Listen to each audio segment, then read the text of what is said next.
Hello मेरे प्रिय छात्र छात्राओं, मेरे साथियों।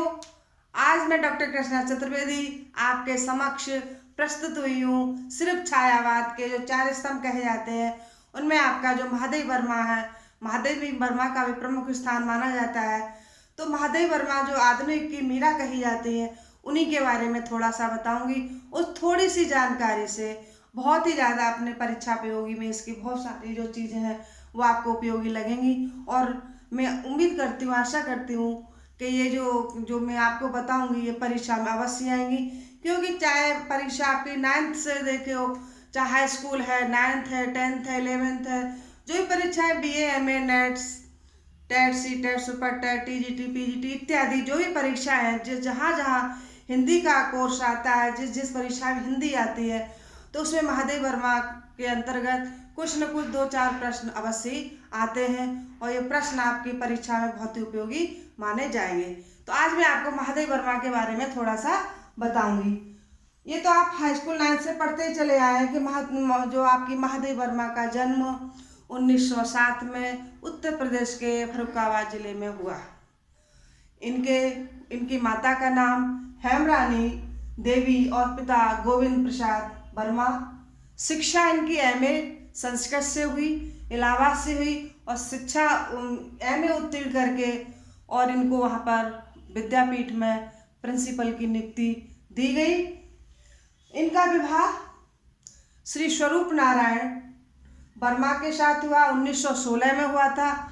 और कहना चाहिए जो महादेव वर्मा थी, इनका जो परिवार था बहुत ही धार्मिक प्रवृत्ति का था। इनकी माता प्रतिदिन पाठ किया करती थी, किसका? विनय पत्रिका का, रामचरितमानस का। तो आपने देखा होगा कि माँ का प्रभाव पुत्री पर अवश्य पड़ता है। और ये भी बताया जाता है कि इनके परिवार में 3-4 पीढ़ियों से कोई भी पुत्री का जन्म नहीं हुआ था। 4-5 पीढ़ियों के बाद महादेव वर्मा का जन्म हुआ। तो इन पर परिवार का बहुत ही स्नेह रहता था, इसीलिए इनको माँ की कृपा से इनका नाम महादेवी वर्मा भी रखा गया था। और इन कहना चाहिए जब बेशक इनका विवाह हो गया था, लेकिन इनका गृहस्थ जीवन में बिल्कुल मन नहीं लगता था, बिल्कुल विदुषी, बहुत ही बैरागी जैसे होते उसी तरह से अपना जीवन निर्वाह करती थी। लेकिन उनके माता पिता ने इनका विवाह 1916 में श्री स्वरूप नारायण वर्मा के साथ किया। और कहना चाहिए विवाह से बिल्कुल गृहस्थ जीवन में न मन लगा, फिर भी वैसे ही रहती थी। इलाहाबाद में जाकर के ये अपनी नियुक्ति जो उनको प्रिंसिपल की मिली थी वहाँ पर करती थी और पति से हमेशा ये अलग रहती थी। इनकी वहाँ पर इलाहाबाद में जाकर के मित्रता किससे हुई? सुभद्रा कुमारी चौहान से। सुभद्रा कुमारी चौहान का भी आपने नाम सुना होगा, आपने कविता शुरू से बचपन से पढ़ी होगी कि बुंदेल भर बोलों के मुँह हमने सुनी कहानी थी, खूब लड़ी मर्दानी वो तो झांसी वाली रानी थी। ऐसी विद्वान महिला, विदुषी महिला से इनकी मित्रता हुई। और इनका कहना चाहिए इनके जो पति का स्वर्गवास 1966 में हो गया। इनके पति के मृत्यु के बाद ये आकर के इलाहाबाद में अपने हॉस्टल में या निवास स्थान पर रहती थी। और इनकी मृत्यु के बारे में मुझे बहुत अच्छी तरह से याद है, मैं शायद 8th में पढ़ती थी। तो इनकी मृत्यु 11 सितंबर 1987 को हुई थी। इनकी मृत्यु के बारे में मुझे बहुत अच्छी तरह से ध्यान है कि जब किसी साहित्यकार की या कोई भी जो भी अपना राष्ट्र का जो भी नागरिक होता है जाता है, तो उनका कहने जी शोक सभा होती है, तो मौन व्रत धारण करवाया गया था। तो बचपन था, समझ थी नहीं, तो मौन व्रत धारण करके मेरी थोड़ी सी हंसी आ जाती है, क्योंकि मैं किसी शिक्षक को या किसी बच्चे को आंख बंद करके खोल करके देखने लगती हूँ, हंसी आ जाती है। तो उस समय तो शिक्षकों ने कुछ नहीं कहा। जैसे ही मौन का समय बीता तो हमारे शिक्षकों ने बहुत पिटाई लगाई थी। वो दिन याद है कि मैं सब कुछ भूल जाती हूँ, लेकिन महादेव वर्मा की मृत्यु का दिन बिल्कुल भी नहीं भूलती हूँ। तो 11 सितंबर 1987 को इलाहाबाद में इनकी मृत्यु हुई। तो इनकी जो रचनाएं हैं, सबसे पहले इन्होंने बाल कविता लिखी। बाल कविता का नाम ठाकुर जी भोले हैं, ठाकुर जी भोले हैं। फिर उनकी दूसरी रचना थी आज खरीदेंगे हम ज्वाला, आज खरीदेंगे हम ज्वाला। ये उनकी बाल कविताएं थी जो बच्चों को बहुत ही भाती थी, बहुत ही अच्छी लगती थी। इनकी अन्य रचनाएं गद्य रचनाएं, जैसे गद्य रचनाओं में आपको पता ही होगा कि गद्य की जो विधाएं होती हैं उसमें आपके संस्मरण होते हैं, रेखा चित्र होते हैं, डायरी होती है, आत्मकथा होती है, निबंध होते हैं, कहानी होती है, उपन्यास होते हैं, रिपोर्टाज है। इस तरह से बहुत सारी आपकी 12 के लगभग गद्य की विधाएं होती हैं। तो कुछ गद्य विधाओं में, कुछ काव्य में महादेवी वर्मा ने अपना जो योगदान दिया है उसके बारे में बताऊंगी। वो अक्सर करके परीक्षा में 1-2 प्रश्न इनसे पूछे ही जाते हैं। जैसे गद्य रचनाओं में आपका रेखा चित्र में इनकी है पहली अतीत के चलचित्र 1941 में। देखिए, प्रश्न पूछने के साथ साथ सन भी पूछा जाता है, इसलिए मैंने सन भी लिख दी है कि कौन सी रचना कब प्रकाशित की गई।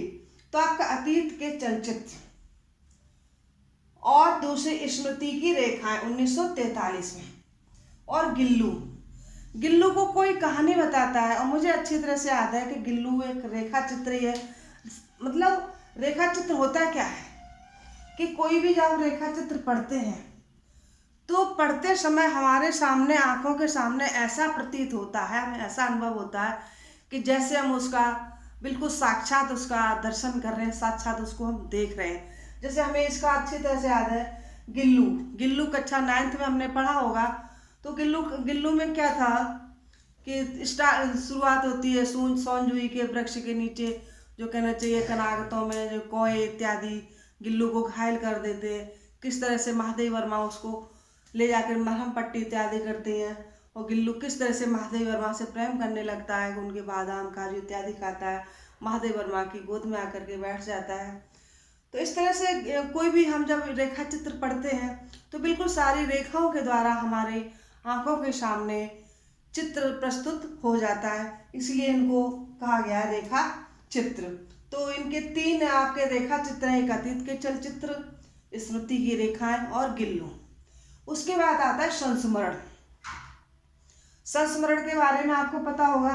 संस्मरण का मतलब होता है कि कोई भी कुछ समय पश्चात, जैसे हम कहीं घूमने गए या कोई कहना चाहिए कोई हमारी घटना घटित हो जाती है हमारे जीवन में, फिर हम उसको एकांत में बैठ करके सोच करके एक एक बात सारी की सारी हम लिखते हैं, उसको याद करते हैं कि हमारा वहाँ का संस्मरण था, उससे हम मिले थे।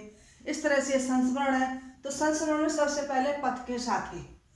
तो इस संस्करण में कहना चाहिए, इस संस्मरण में पथ के साथी में जो महादेवी वर्मा के साथ जो कवि थे, लेखक थे, गुप्त हैं और भी अन्य बहुत सारे लेखक थे, उनके बारे में इन्होंने लिखा है। ये संस्मरण आपका पथ के साथी 1956 में ये प्रकाशित हुआ। मेरा परिवार 1972। मेरा परिवार में आपको पता होगा जैसे गिल्लू था, आपका नील गाय थी, नील गाय थी, मोर था, नीलकंठ, इस तरह से बहुत सारे जो पशु पक्षी थे और खरगोश इत्यादि में कुत्ते इत्यादि, उनके बारे में महादेवी वर्मा ने लिखा है। तो वह उनका जो संस्मरण है वो मेरा परिवार 1972 में प्रकाशित हुआ। मेरे परिवार में पशु पक्षी और कहना इनका काफ़ी प्रेम महादेवी वर्मा के प्रति, महादेवी वर्मा को इनके प्रति काफ़ी प्रेम लगता है, तो उन्होंने मेरा परिवार नाम से बहुत सारे संस्मरण लिखे। फिर आपका आता है निबंध में आता है नंबर 1 श्रृंखला की कड़ियाँ, जो आपका 1942 में प्रकाशित हुआ। श्रृंखला की कड़ियाँ 1942। साहित्यकार की आस्था, ये आपका 1962 में। तीसरा है संकल्पिता 1969 ईस्वी में। तो महादेवी वर्मा के 3 ही आपके निबंध हैं, श्रृंखला की कड़ियाँ, साहित्यकार की आस्था और संकल्पिता। संस्मरण आपके 2 थे, पथ के साथी और मेरा परिवार। फिर आपका आता है ललित निबंध। ललित निबंध में छड़दा है जो 1956 में प्रकाशित किया गया। फिर इनके जो गद्य रचनाओं के साथ साथ उन्होंने पद्य की रचनाएं भी लिखी। पद्य रचना आप समझते ही हैं, जो काव्य होता है आपका पद्य कहलाया जाता है। तो काव्य कविता संग्रह में सबसे पहले आता है निहार 1930, रश्मि 1932, नीरजा 1934, सांद गीत 1936, तीर्थका 1942, सप्तवर्णा एक अनुदित रचना है 1959। अनुदित रचना क्या कहलाई जाती है कि जैसे मान लीजिए एक उदाहरण के रूप में बता रहे हैं कि जैसे इन्होंने मानो कि जैसे इन्होंने माधव का मैथिलीश्वर गुप्त का तुलसीदास लिया या कुकुर मुक्ता, कोई भी रचना ली XYZ, में उदाहरण के लिए बता रही हूँ वैसे ही, तो उसकी जो भाषा शैली जो जिसने लिखा है उसी भाषा शैली को जो कवि या लेखक अपनी भाषा शैली में लिखता है, भाव विचार वही होते हैं लेकिन भाषा शैली बदल दी जाती है, तो आपका वो अनुदित रचना कही जाती है। तो अनुदित सप्तवर्णा 1959 में हुई। फिर है आपका प्रथम आयाम 1974 और अग्निरेखा 1990। आपको अच्छी तरह से पता है कि महादेव वर्मा को आधुनिक की मीरा क्यों कहा गया। प्रश्न आता भी है आपका BA लेवल पे बहुत ज़्यादा आता है, इंटर में भी आता है। तो क्यों कहा गया? क्योंकि जैसे आपकी जो मीरा थी, मीराबाई थी, तो वो भी क्या थी, समाज से प्रताड़ित थी। बाल विवाह हुआ था, उनके पति का देहांत हो जाता है, उनको किसी भी गृहस्थी से किसी से भी कोई लेना देना नहीं था। वो सिर्फ भगवान के प्रति उनकी बहुत ही ज़्यादा आस्था थी। उन्होंने भगवान कृष्ण को ही अपना पति मान लिया था। मीराबाई के बारे में कहा भी जाता है, मीराबाई साफ कहती थी कि सभी लोग अपने पति को परमेश्वर मानते हैं और मैंने अपने परमेश्वर को पति मान लिया, तो इसमें क्या बुराई है। तो इस तरह से जो उनकी रचनाएं पढ़ो मीराबाई की, जैसे कोई भी रचना देख लीजिए कि हेरी में तो प्रेम दीवानी, मेरा दर्द न जाने को, सूली ऊपर सेज की किस रमन्ना हो, या मेरे तो गिरधर गोपाल दूसरा न कोई, जाके शिर मोर मुकट मेरो पति सोई, तात मात भ्रात बंद आपनो न कोई, छाण दई कुल की कान कहा करे कोई। इस तरह से जो मीराबाई के बहुत सारे पद हैं कि बसो मेरे नैनन में नंदलाल, बहुत सारे पद हैं, मौजवानी याद हो जाते हैं सभी को। तो ऐसे ही महादेव वर्मा का जो काव्य संग्रह है, चाहे आपकी नीर भरी दुख की बदरी, या कहना चाहिए बीन मी हूँ रागनी हूँ, कोई सी भी रचना पढ़ेंगे आप तो ऐसा लगता है कि जैसे महादेव वर्मा बहुत ही दुखों के सागर को झेलती हैं, बहुत ही दुखों के सागर उनके हृदय में समाये हुए हैं। उनकी प्रत्येक रचना पढ़ करके बहुत ही गहराई में डूबो तो बहुत ही आपको बहुत ही पीड़ा की अनुभूति होती है। तो महादेव वर्मा की ये सारी आपकी काव्य में रचनाएं थी। निहार, रश्मि, नीरजा, दीपशिखा, सांदगीत, दीपशिखा, सप्तवर्णा, अग्निरेखा, ये उनकी आपकी कविता में पाई जाती, कविता संग्रह पाए जाते हैं। फिर महादेव वर्मा का कहना चाहिए साहित्य में काफ़ी अच्छी पकड़ थी और उनको बहुत पुरस्कार भी दिए गए, बहुत अच्छा योगदान रहा साहित्य में। तो उनको सबसे पहले पुरस्कार दिया गया मंगला प्रसाद तथा भारत भारती पुरस्कार, सरकार के द्वारा कौन सा दिया गया कि मंगला प्रसाद तथा भारत भारती पुरस्कार 1943 ईस्वी में। दूसरा पुरस्कार दिया गया पद्म भूषण भारत सरकार द्वारा, पद्म भूषण भारत सरकार द्वारा 1956 में। तीसरा दिया गया शेक्सपियर पुरस्कार। प्रश्न आता है कि महादेव वर्मा को शेक्सपियर पुरस्कार कब दिया गया, तो 1934 में दिया गया। फिर आता है ज्ञानपीठ पुरस्कार। अब प्रश्न आता है महादेव वर्मा को ज्ञानपीठ पुरस्कार कौन सी रचना पर दिया गया, तो किसमें दिया गया, यामा पर दिया गया और 1982 में दिया गया। फिर आपका है महादेव वर्मा जो थी ना साहित्य अकादमी की 1978 में, साहित्य अकादमी में 1978 में सबसे पहली सदस्यता थी, सबसे पहली सदस्य बनी, भारत की पहली सदस्य थी जो महादेव वर्मा साहित्य अकादमी की महिला सदस्य के रूप में 1978 में उनको ग्रहण किया गया। तो ये तो मैंने आपको महादेव वर्मा के बारे में बताया कि महादेव वर्मा का जन्म 1907 में होता है, उत्तर प्रदेश फर्रुखाबाद में होता है। उनकी मृत्यु 1987 में होती है। उनका विवाह 1916 में होता है। उनके पति का देहांत 1966 ईस्वी में होता है।